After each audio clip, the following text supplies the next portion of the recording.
Hey everybody, this is Jim at SP500chart.com. It's Sunday afternoon, actually early evening on October 14th, 2012. We're going to look at our weekly review and also take a look at what happened on Friday of this past week. Before we do so, I just need to remind you, as always, that the website and this video are for educational purposes only, and nothing stated at the site or in this video is intended to be used as investment advice.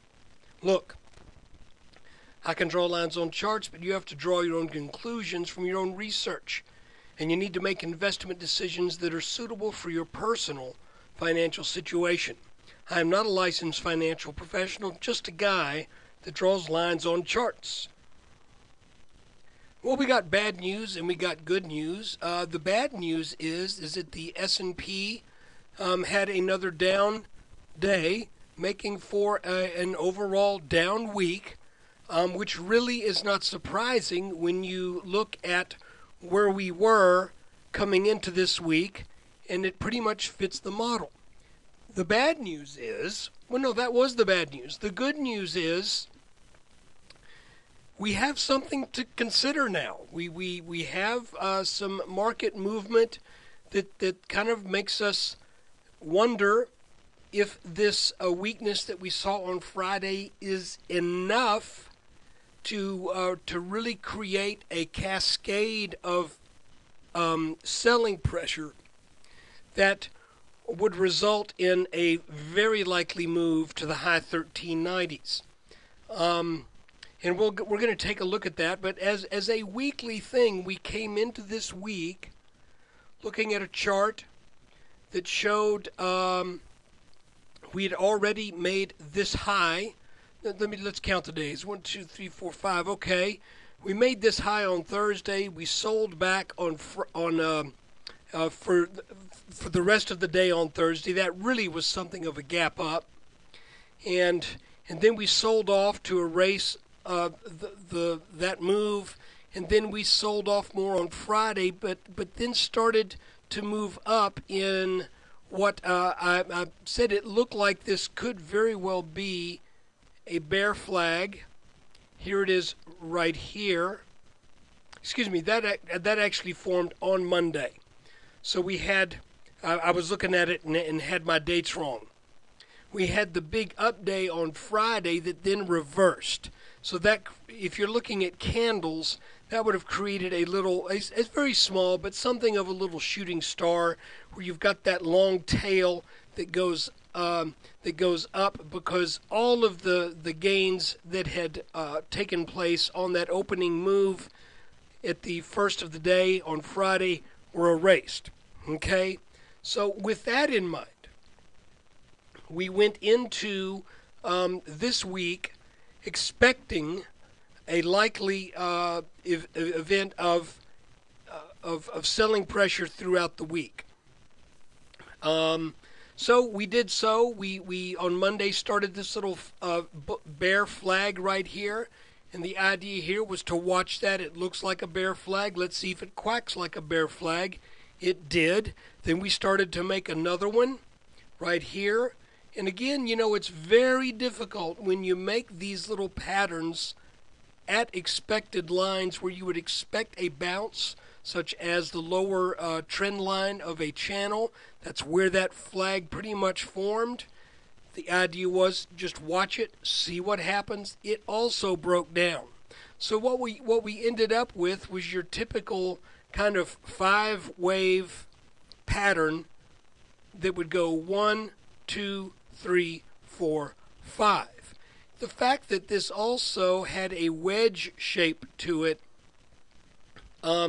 kind of set up that rally that took place on Thursday. And then it looked like we may be getting another move back down to the 1432s to take off. But something happened on Friday. And as a matter of fact, what we were left with on Friday, suspiciously enough, looks potentially like another, tell you what, let me just fix this as I talk, looks potentially like another bear flag. So the question now becomes, do you sell or did you sell right off the bat there? Or would you wait to see if there is a possibility that the market could recover back over this line?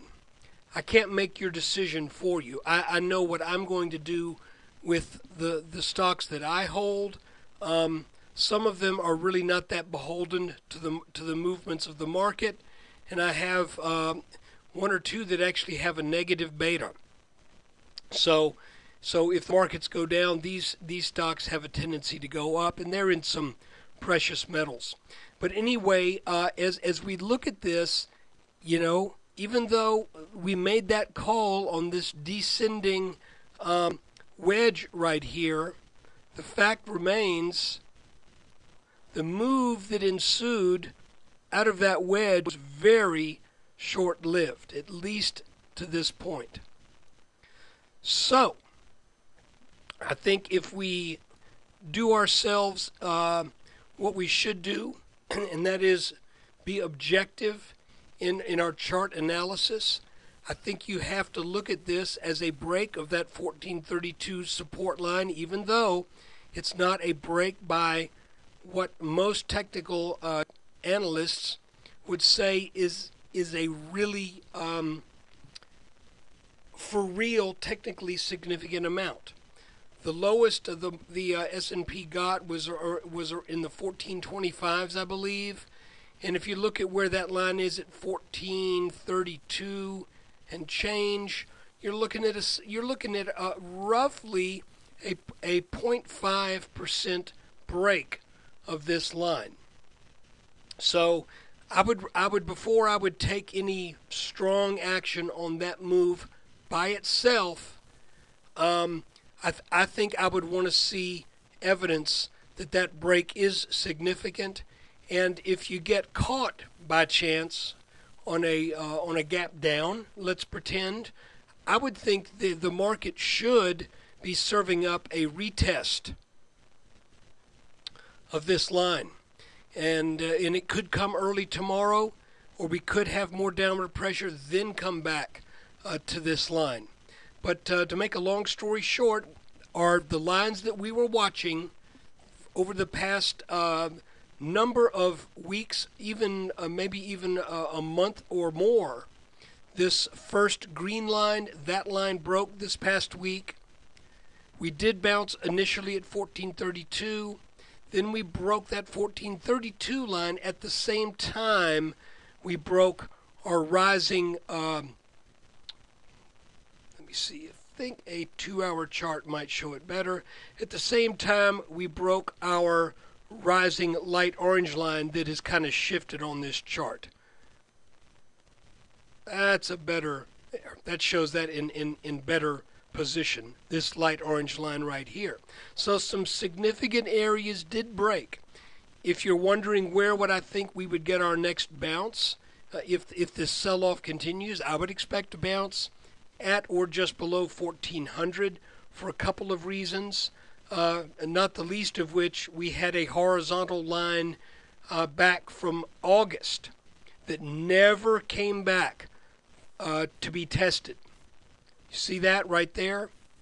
We broke out over this what looked to be a head and shoulders pattern, and again, it would not surprise me if what we end up looking at when we look at this pattern, maybe sometime in November, it would not surprise me if this ends up being a larger head and shoulders top.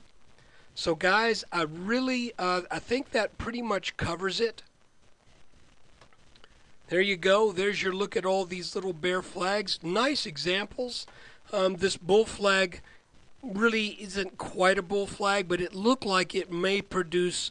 It looked like it wanted to produce a move that was going to come up to the high 1440s, 1450s, but just couldn't have the steam to do it. So if the market is able to overcome these three lines right here, then I would expect this dark green line to produce significant resistance. So, let's make a long story short, 1432 broke. not quite by enough to say it's a serious break.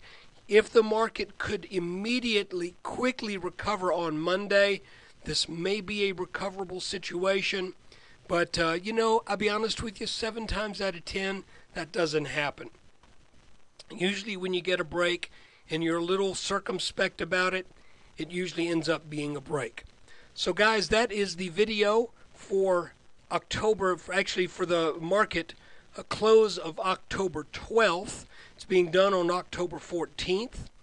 And as I look at the futures here, which have been open for about 45 minutes, nothing much going on there at this point in time.